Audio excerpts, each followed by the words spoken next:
Hey there, my amazing angling friends. Welcome back to the channel. Today, we're diving deep into what promises to be an absolutely intriguing day on the water, the 26th of September 2025. Now, why intriguing, you ask? Because this day sits right in that sweet spot, that magical transition period of autumn in the United Kingdom where our finned friends are really starting to bulk up for winter. We're talking about cooler air, still warm water, and fish that are hungry. Stick around because I'm going to break down exactly where to go, what to cast, and why the fish are going to be biting, or not, based on all the latest data. You won't want to miss these actionable tips for a truly successful autumn session. All right, let's kick things off with the freshwater king, the pike. My friends, with autumn well and truly here, pike are in a fantastic mood. They're on the hunt, trying to put on as much weight as possible before the deep cold sets in. For the 26th of September, you'll want to target larger lakes, slow-moving rivers, and those quiet canals. Why? Because that's where the baitfish are congregating and where pike have prime ambush points. Look for them around dense weed beds, under lily pads, and near any submerged snags or structure. These are their hunting grounds. For tackle, a medium to heavy spinning or bait casting setup is essential, and please, for safety and success, use a wire trace. In terms of lures, medium to large soft plastics, jerkbaits, or even dead baits fished under a float in slightly deeper water can be incredibly effective. Don't be shy to experiment with brighter colors if the water has a bit of a tint to it. Remember, pike are opportunistic, so an injured baitfish action on your retrieve can be deadly. Now, for my saltwater enthusiasts, let's talk about the incredible bass.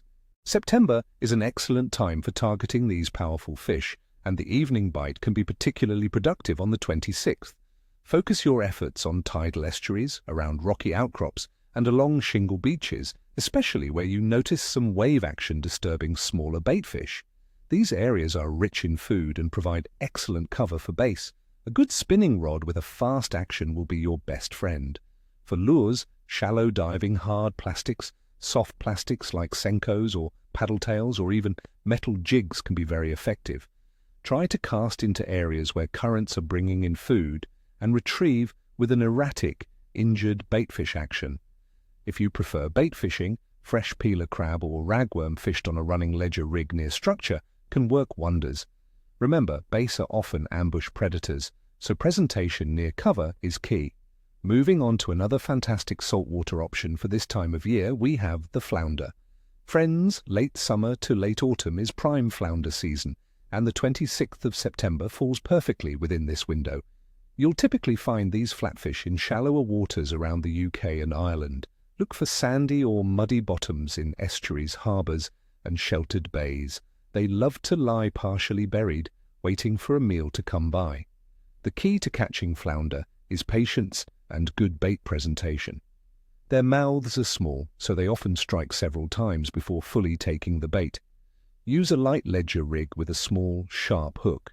Small strips of mackerel, lugworm, or ragworm are excellent bait choices. Adding extra beads or a spinner blade above your hook can also help to entice these cautious fish. Wait for a solid pull before setting the hook, and you'll be in for a treat. And finally, for those in the southern waters of the UK, let's not forget about the cunning mullet. These silver streaks are typically found in harbours, marinas, and natural coves, often travelling in groups during September and October as they prepare for winter. Mullet are notoriously shy and prefer calm waters, making stealth absolutely crucial. You'll want to approach quietly and consider neutral-coloured clothing to blend in. For tackle, a light float rod or even a specialist coarse rod is ideal. Fine lines and small hooks are a must. They are primarily vegetarian or detritivores, so ground baiting with bread mash or finely crushed oats can draw them in.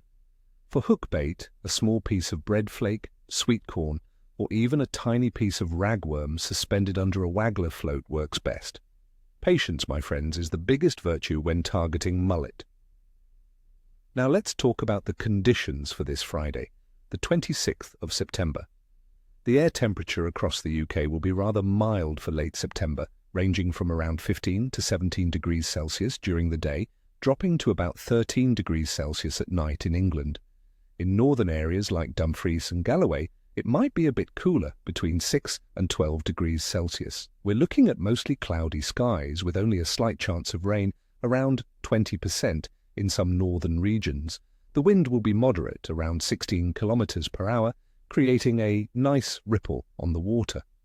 What does this mean for fishing? Well, this stable, somewhat cloudy weather with a gentle breeze is often fantastic for angling.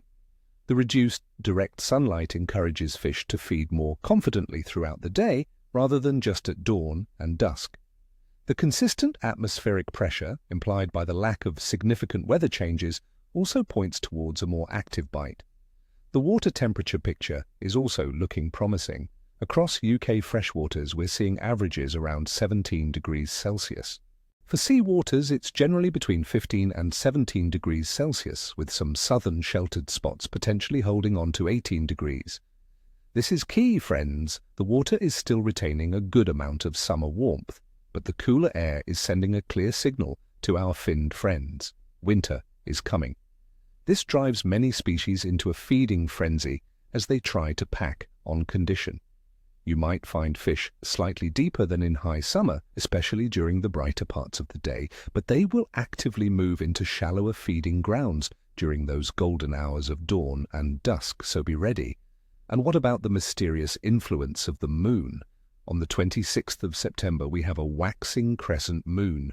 It's about 4 days old and roughly 20% illuminated, residing in the sign of Scorpio.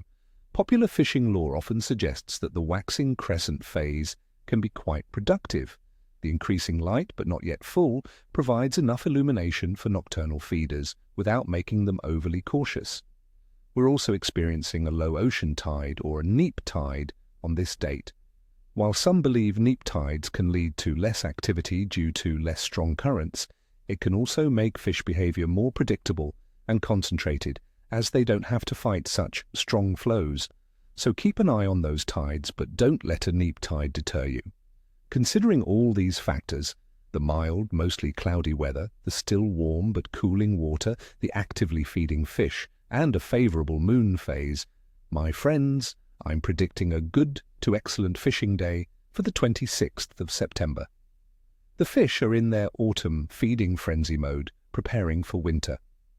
The stable weather and favorable water temperatures will keep them active, especially those predatory species. While the NEP tide might reduce extreme movements in saltwater, it should lead to more consistent activity in prime feeding zones. So get out there. There you have it, my angling companions. Everything you need to know for a cracking fishing session on the 26th of September 2025. I truly hope these insights help you land that fish of a lifetime. If you found this forecast helpful, please hit that like button, subscribe to the channel if you haven't already, and ring that notification bell so you don't miss any of my future videos. And tell me, what are your fishing plans for this weekend? What's your go-to autumn bait? Share your thoughts and your catches in the comments below. I love hearing from you all. Until next time, tight lines and ni foster, ni cheshwi. May your nets be heavy and your spirits light.